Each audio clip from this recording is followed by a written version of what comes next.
Hi, Kristen. Hello, Dr. Sue. How are you? I'm doing awesome today. How are you?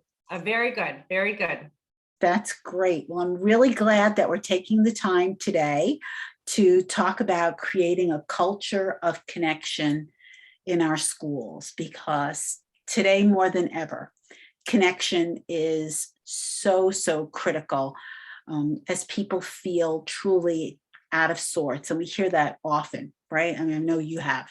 Oh, I've been hearing it. The parents feel this disconnection to the schools because they haven't been able to go in the schools.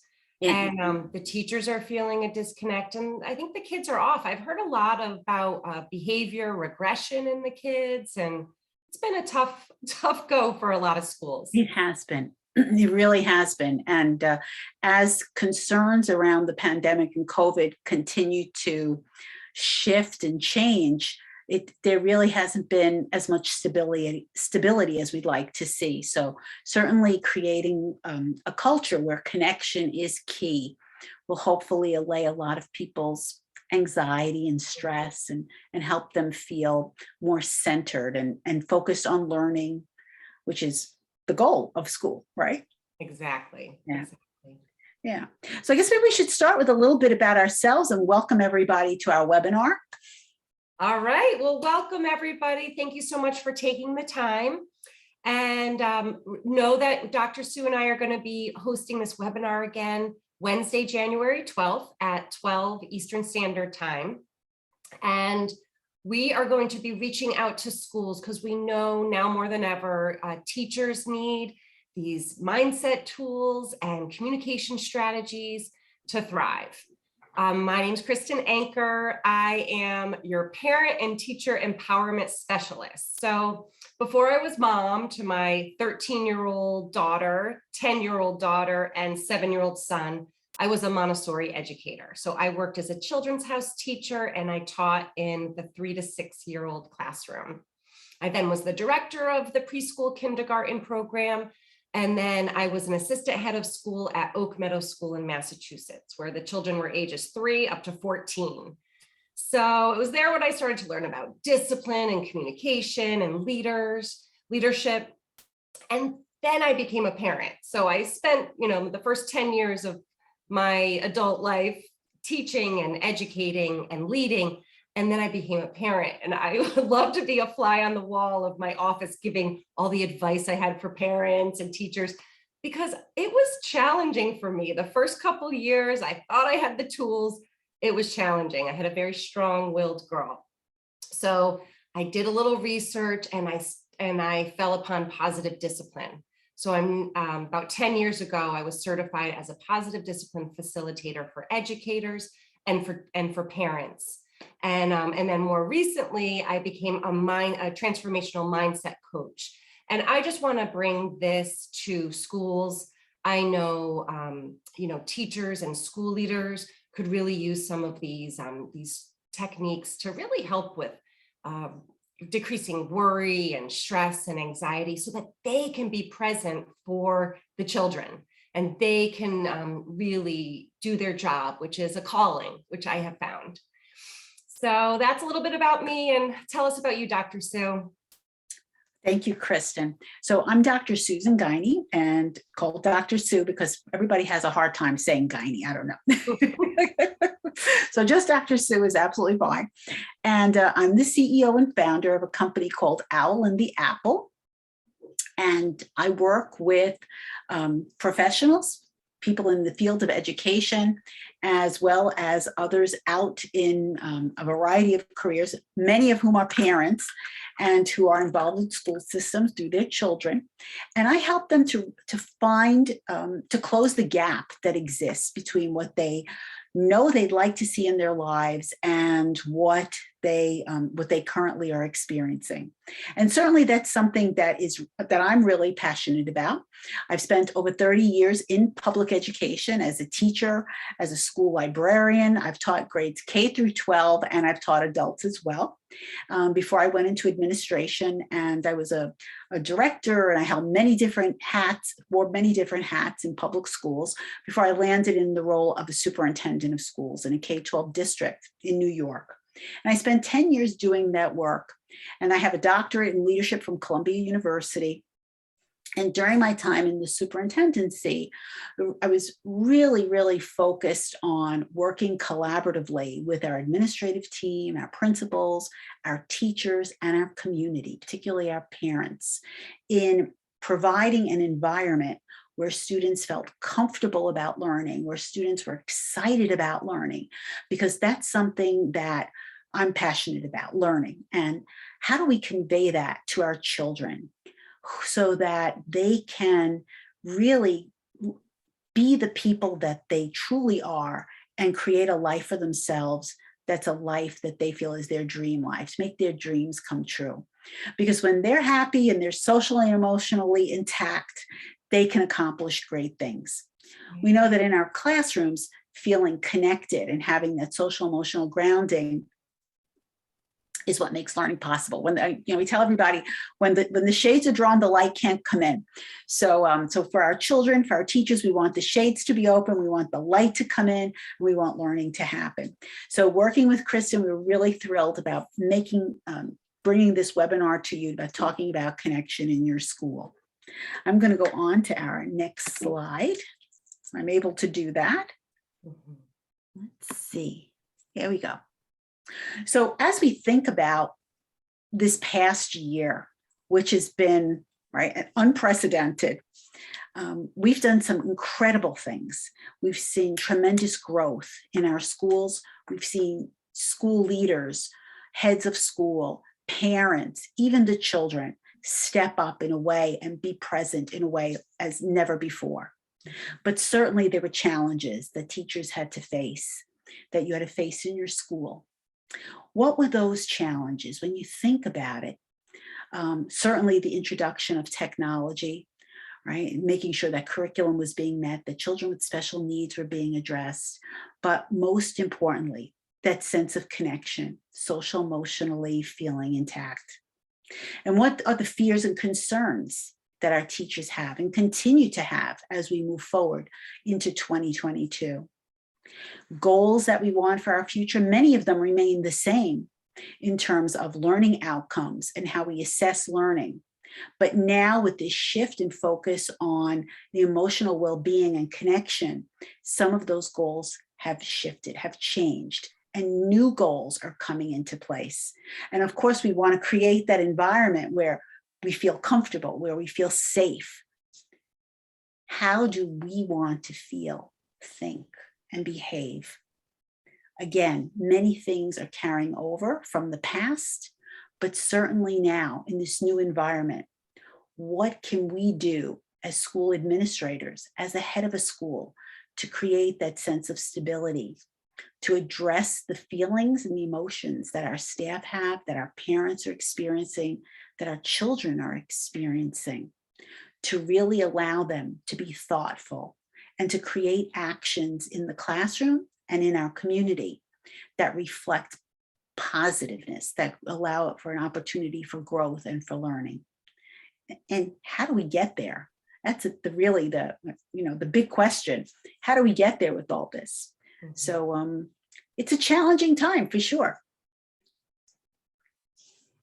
And I think that's what we found, is that we just need some more tools and strategies of how to be that presence, I think.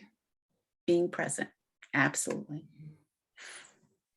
And I think this is a huge portion of it, and something that I really wanted more of when I was a teacher, is how do we nurture the teacher spirit? And here are just a few ideas and some of the techniques that Dr. Sue and I will work on with your teachers, with you as a school leader. And we're both trained in different avenues, and it's just really, I think, helpful that it's going to look different for everybody.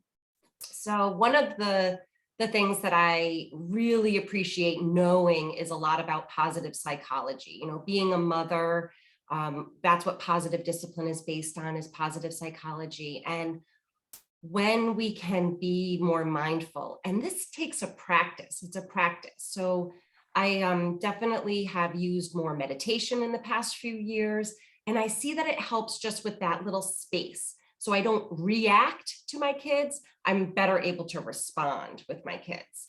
And I love just learning a lot of these different tools with positive psychology because it's the science of happiness.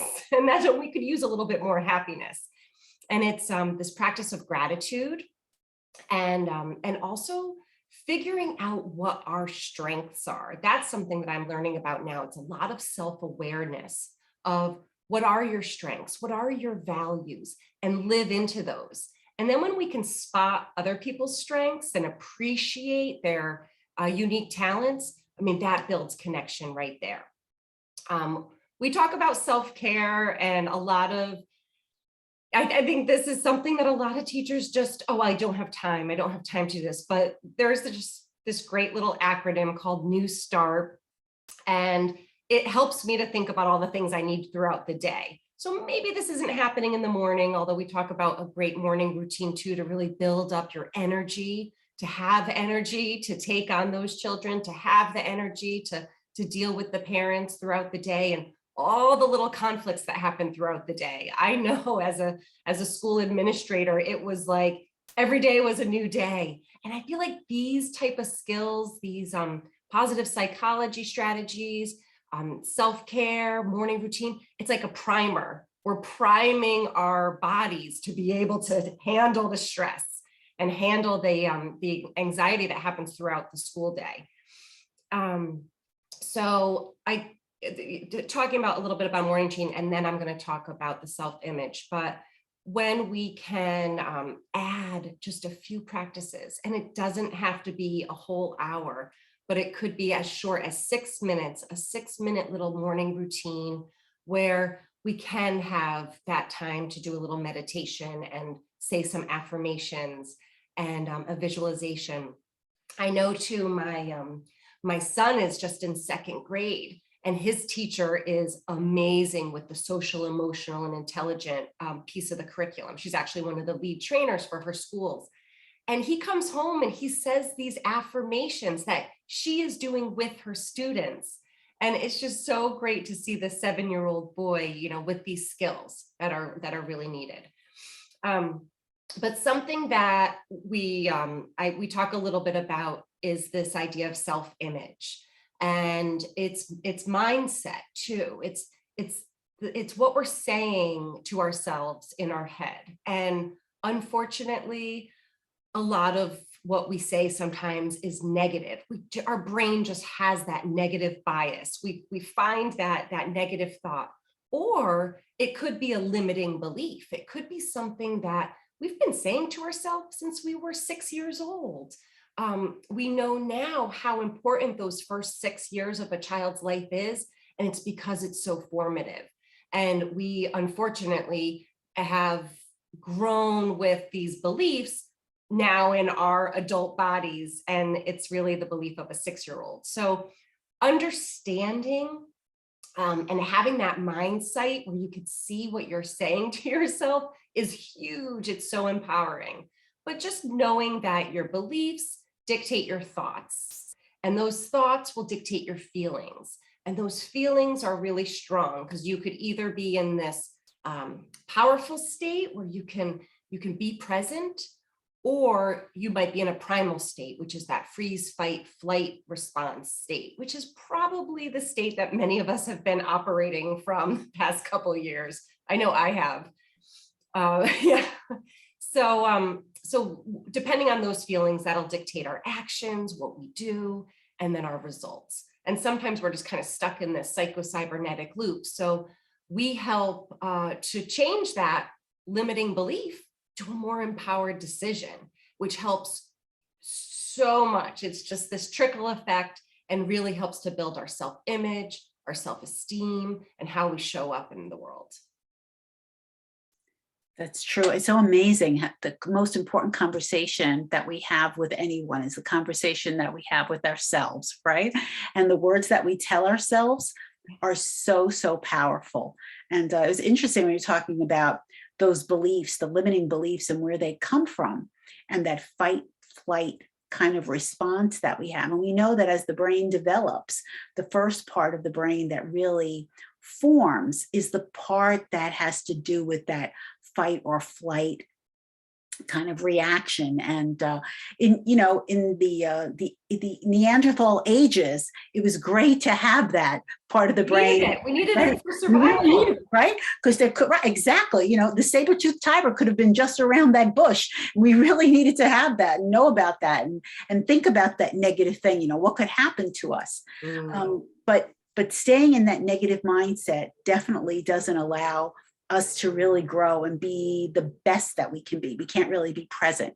And I really like the positive psychological piece about gratitude. And we know that by going into that mindset of being grateful, that automatically turns off the negativity, right? So definitely the grateful. It does. I've been practicing and doing a gratitude challenge and really focusing on my gratitude practice in the morning. And I have seen such a difference. I've only been practicing this challenge for a week, but now it's my challenge going forward. If you can just have that gratitude practice in the morning, your whole day changes. That's right, it does. I do a gratitude challenge, not a gratitude challenge, but I do a gratitude list every single day. Yeah. And I list, and each day it just seems that my list grows and grows because there's so many wonderful things that are happening. If you just take a few minutes meditating, just really reflecting on all the wonderful things that are in our lives. And to focus on the positive, what we focus on will grow.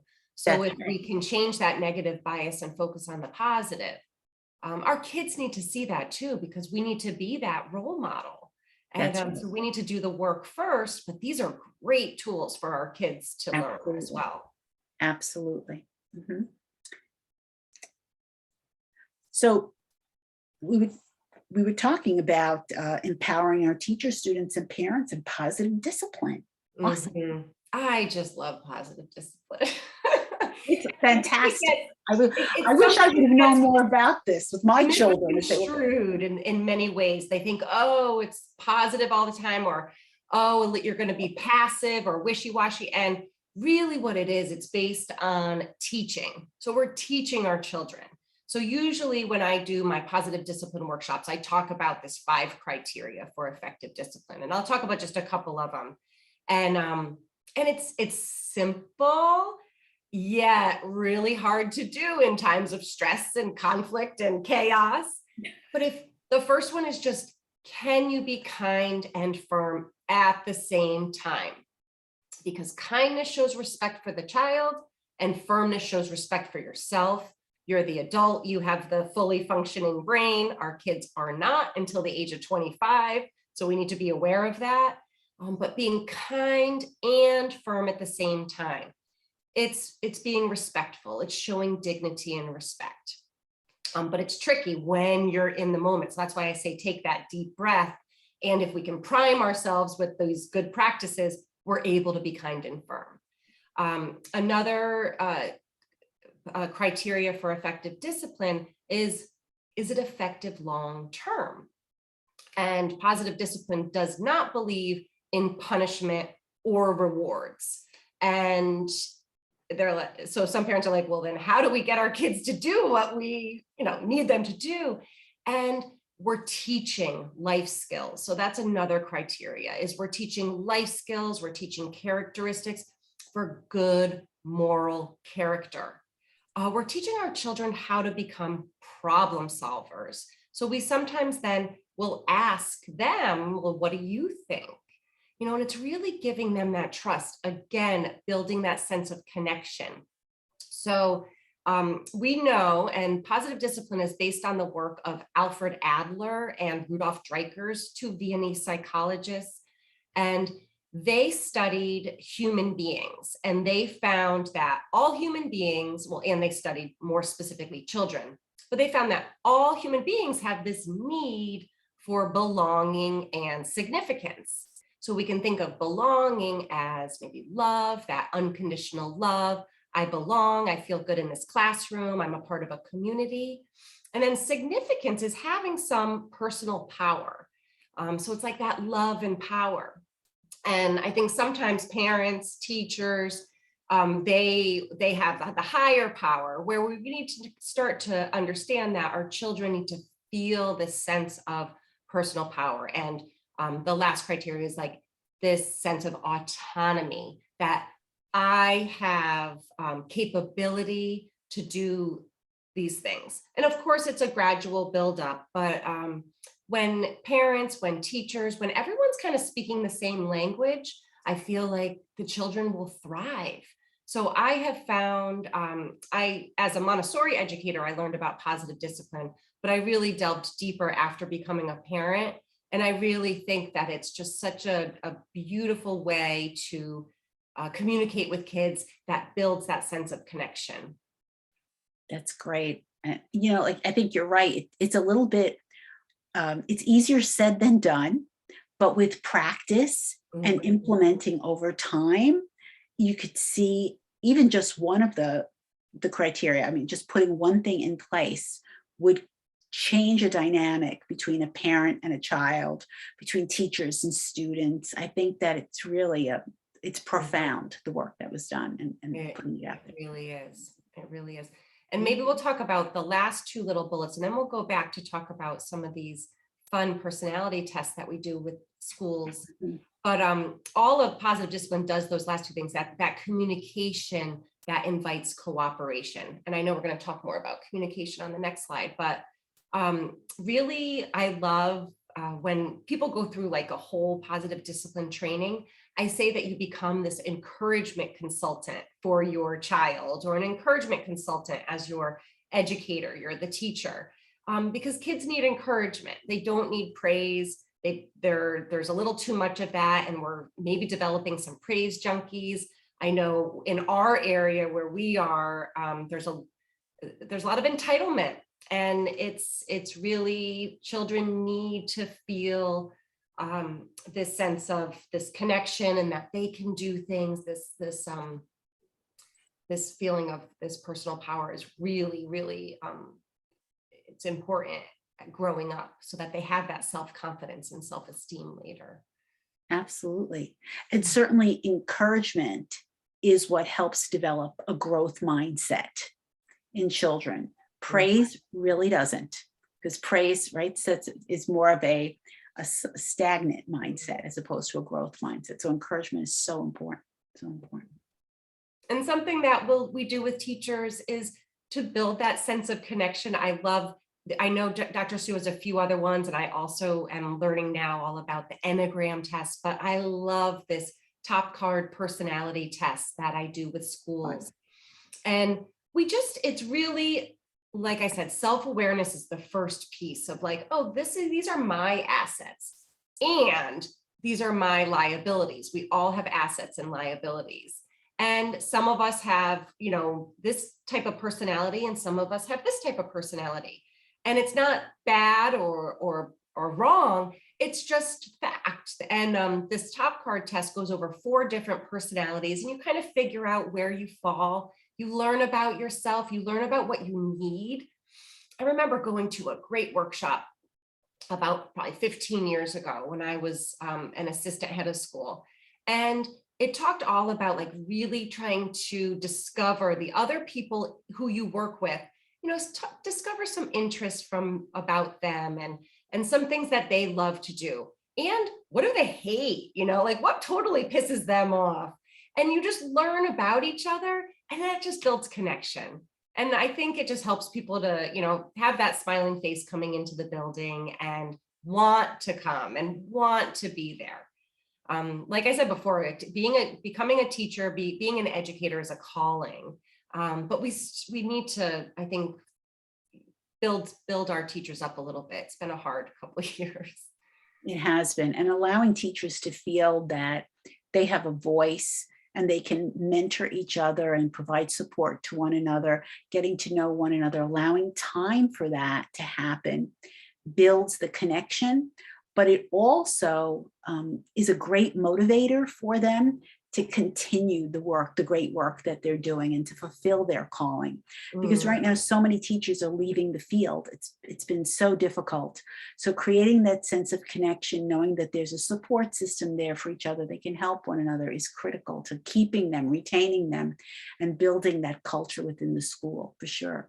as a teacher, I really valued that, knowing that I had time with my colleagues and could work with them. And I saw that in my staff, that when we allowed time for them, particularly after we had Superstorm Sandy, I remember them coming back and giving them a chance before the children came back into the building to work together and plan out what it was going to look like and what supports we had in place. Making those connections made a world of difference. And they spoke about it for years after. Really, enjoyed that time and felt it was so helpful.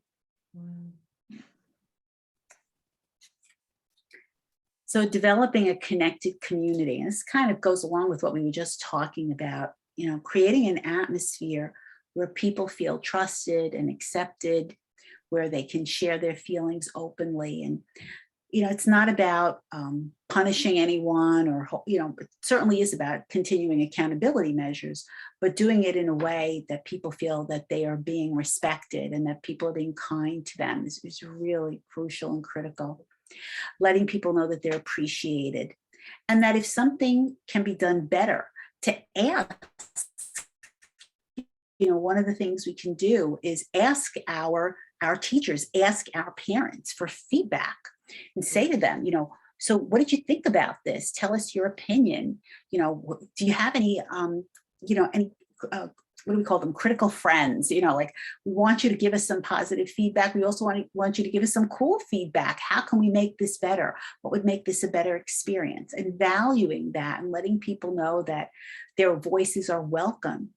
And also taking responsibility for our own thoughts, feelings, and actions. And that's something that, it's interesting as a head of a school or as a superintendent of a school, people are always watching you, every single thing that you do, you're always under that spotlight.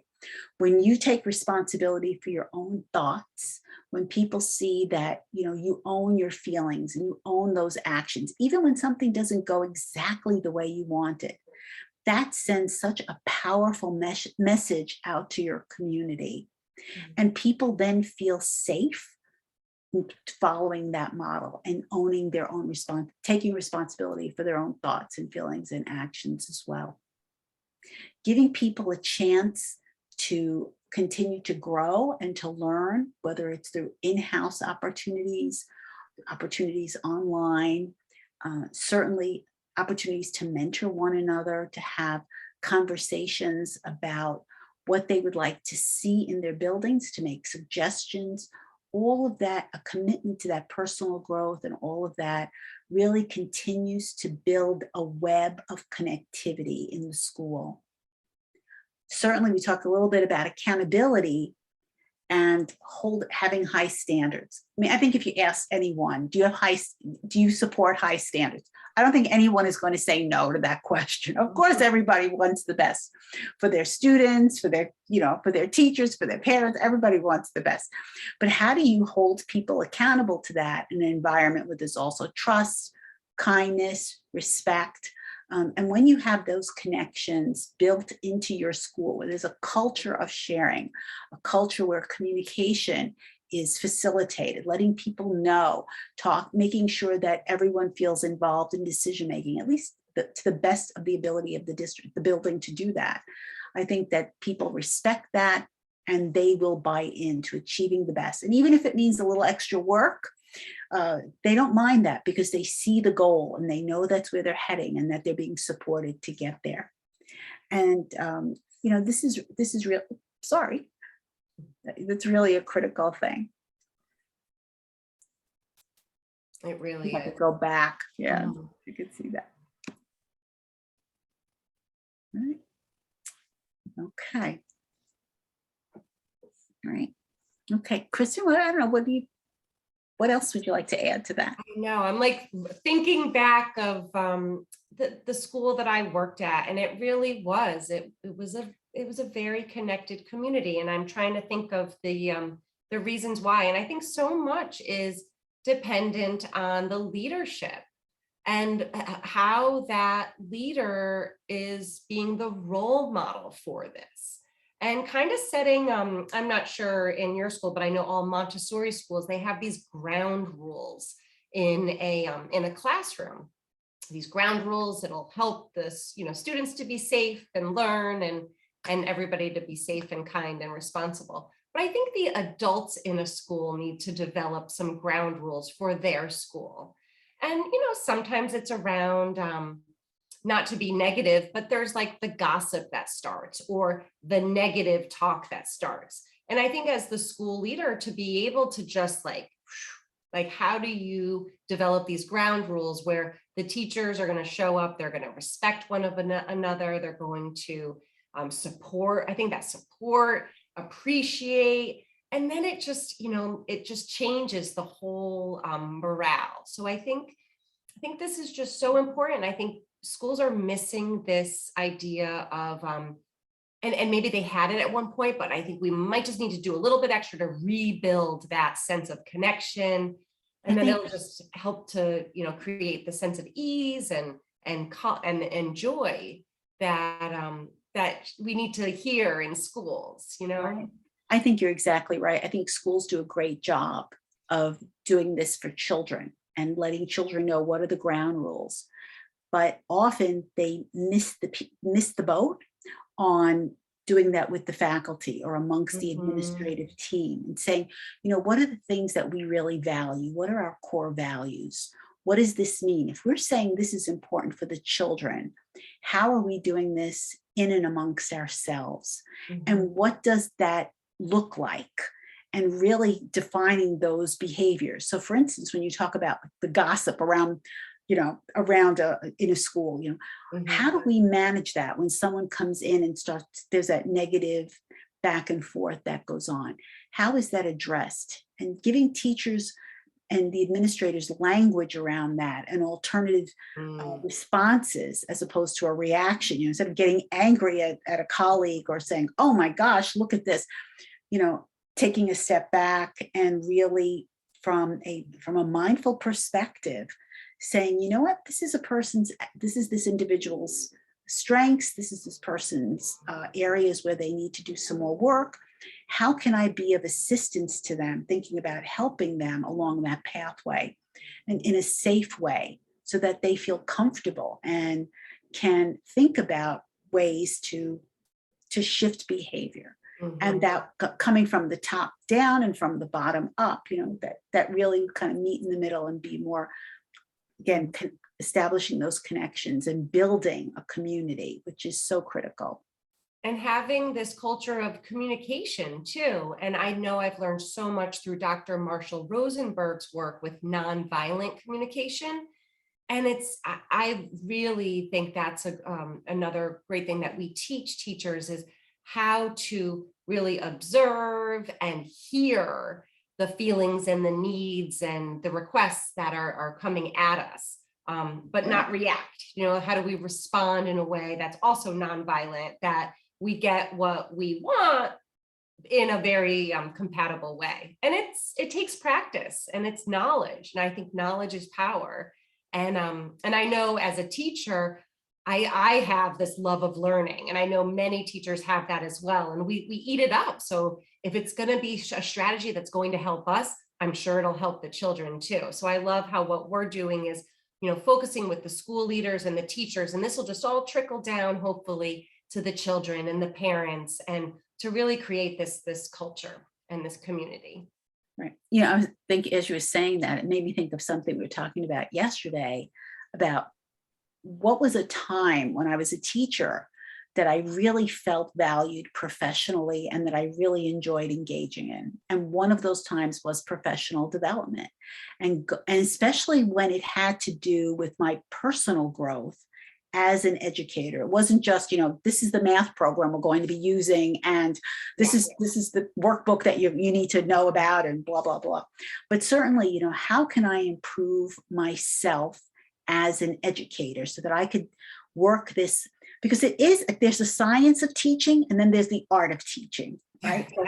Yes. How do I become, I know the social science piece, but how do I become the artistry of it? And a lot of that has to do with those relationships, with personal connections and building that, self-awareness, and how do I bring that to my colleagues, to my students, and certainly as a leader, how do I bring that into my building? And it's so critical that we do that work. Let me do that Right. work. You know, being a good listener, letting our faculty know, letting our parents know we're there. What is it? Who's it? Sir Giovanni says you have to lead with your head, your heart, and your hand. Right? You have to be a thinker. Definitely have to have the emotional piece involved, and you have to have the skill to it. So all of those things come into play. Well, we want to work with you, so please reach out to us, and we would love to do, we could do a webinar for your school.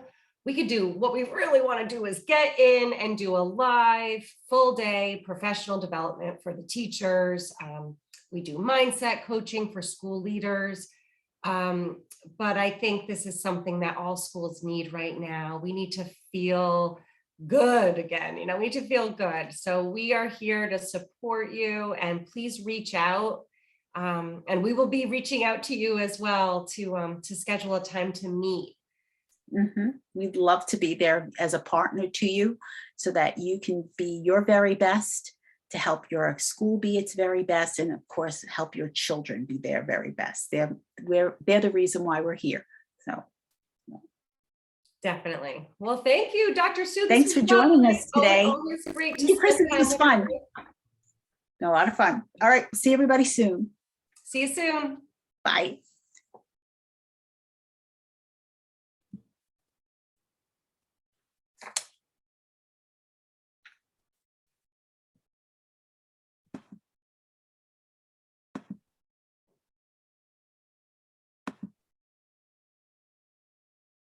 Okay, I'm going to hit end. Let me stop the recording.